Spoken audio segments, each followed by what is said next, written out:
अस्सलाम वालेकुम and welcome class. मैं हूं आपका टीचर सैयद बख्त। आज हम डिस्कस करने जा रहे हैं नॉर्मलाइजेशन की सेकंड नॉर्मल फॉर्म।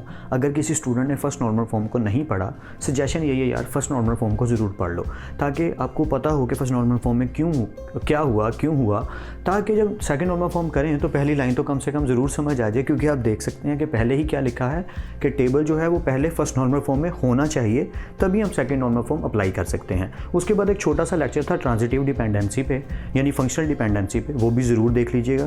तो जल्दी से स्टार्ट करते हैं सेकंड नॉर्मल फॉर्म।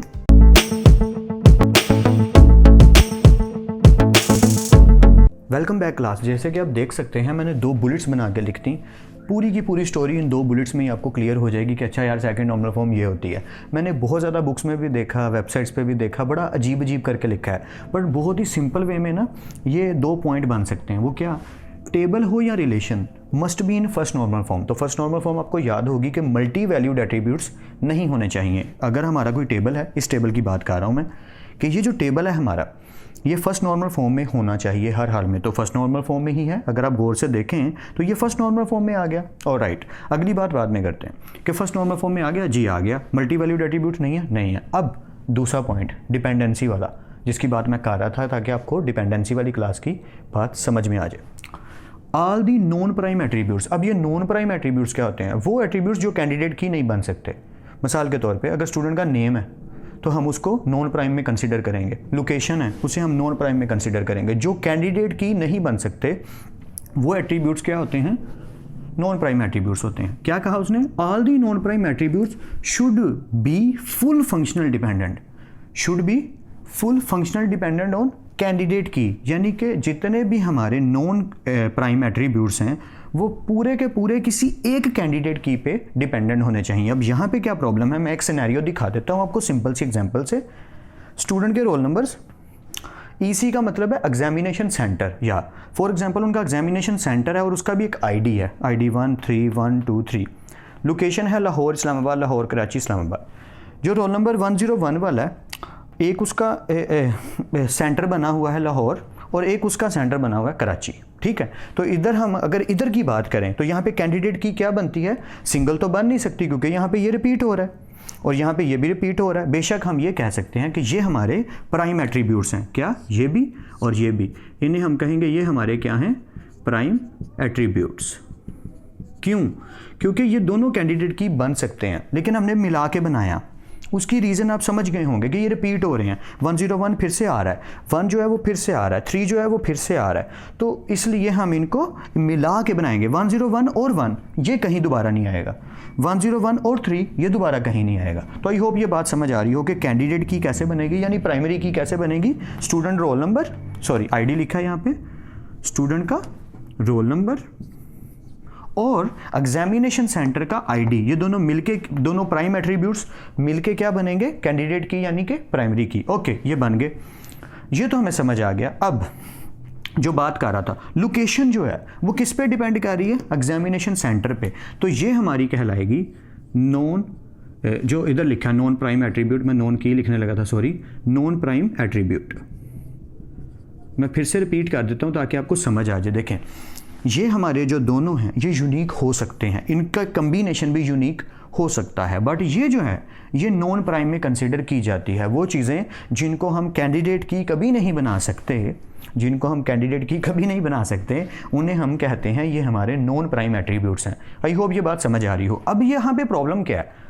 कोई लॉजिक नहीं, टेबल तो बिल्कुल फर्स्ट नॉर्मल फॉर्म में है, काम चल तो रहा है कि स्टूडेंट का रोल नंबर भी है और एग्जामिनेशन सेंटर का आईडी भी है और दोनों मिलके कोई ना कोई टेबल के अंदर गुजारा कर सकते हैं। अगर हम इन दोनों को मिला दें और प्राइमरी की कंसीडर करें तो टेबल तो बिल्कुल ठीक है, फर्स्ट नॉर्मल फॉर्म में है। आई होप ये समझ आ रहा हो। अगर किसी को समझ नहीं आ रहा तो फर्स्ट नॉर्मल फॉर्म वाली क्लास जरूर देख लें कि ये दोनों कैसे कैरी कर पा रहे हैं, क्योंकि इन दोनों की रेपिटेशन दोबारा नहीं होगी। 101 जो है वो 1 के साथ मिलके एक की बना रहा है, एक कैंडिडेट प्राइमरी की बना रहा है, तो ये रिपीट कहीं नहीं होने वाली। अगर 101 दोबारा आता है तो 1 नहीं दोबारा आएगा, 3 आ सकता है, 2 आ सकता है, यानी कि लोकेशन का आईडी बदल सकता है। तो मिल के दोनों अलग ही वैल्यू बनाएंगे। आई होप ये लॉजिक समझ आ रही हो। पर दूसरी कंडीशन जो है वो पॉजिटिव नहीं, यानी कि वेरीफाई नहीं हो रही। उसने क्या कहा कि जितने भी नॉन प्राइम एट्रीब्यूट्स हैं वो फुल फंक्शनली डिपेंडेंट हो कैंडिडेट की पे, यानी कि किसी एक की पे, वो ये यहाँ पे कहना चाह रहा है कैंडिडेट की यहाँ पे किससे मिलके बन रही है, दो एट्रीब्यूट से, जिसे हमने क्या कहा था, कंपोजिट की। अगर आपको याद हो हमने कहा था ये कंपोजिट प्राइमरी की है जो दो एट्रीब्यूट को मिला के बनती है। वो ये चाह रहा है कि ये जो हमारे नॉन एट्रीब्यूट है, नॉन प्राइम एट्रीब्यूट है, ये किस पे डिपेंडेंट हो, एक कैंडिडेट की पे। तो यहाँ पे तो ये पॉसिबल ही नहीं है, यहाँ पे तो हमें मिला के चलाना पड़ेगा। अगर मैं इसको प्राइमरी की कहता हूँ तो ये वाली एंट्री ख़राब हो जाएगी, ये वाली एंट्री भी ख़राब हो जाएंगी, ये दोनों ख़राब हो जाएंगी, इधर से ये वाली एंट्री भी ख़राब हो जाएगी। अगर मैं इसको प्राइमरी की कंसीडर करता हूँ तो ये तो मिला के ही चलाना पड़ेगा प्राइमरी की। हर हाल में मुझे ये कहना पड़ेगा कि स्टूडेंट का रोल नंबर और एग्जामिनेशन सेंटर का आईडी ये दोनों मिल के बनेंगे कैंडिडेट की प्राइमरी की, वरना नहीं ये बन सकते। लेकिन उसकी शर्त क्या है कि एक कैंडिडेट की के ऊपर नॉन प्राइम एट्रीब्यूट डिपेंड करें। तो उसका सोल्यूशन क्या है वो मैंने लिखा। मैंने इनको दो टुकड़ों में कर दिया। मैंने क्या किया ज़रा देखिए कि एग्जामिनेशन सेंटर का आईडी और लोकेशन इन दोनों को पकड़ के एक टेबल बना दिया। लाहौर का आईडी क्या है 1, तो लाहौर जितनी दफ़ा भी आ रहा है वो उसका आईडी क्या रहेगा 1 रहेगा। इसी तरह इस्लामाबाद है, उसका आईडी क्या है 3, इस्लामाबाद कितनी भी दफ़ा आ रहा है उसका आईडी क्या रहेगा 3।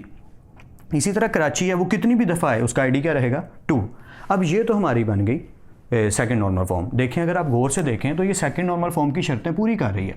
इसमें मल्टी वैल्यूड एट्रीब्यूट भी नहीं है और इसके ऊपर ये जो नॉन प्राइम एट्रीब्यूट है ये वाला, यानी कि जो हमारी लोकेशन है, ये जो नॉन प्राइम एट्रीब्यूट है लोकेशन हमारी, ये फुली डिपेंड कर रहा है किस पे, हमारी कैंडिडेट की पे, जिसको आप प्राइमरी की भी कह सकते हो।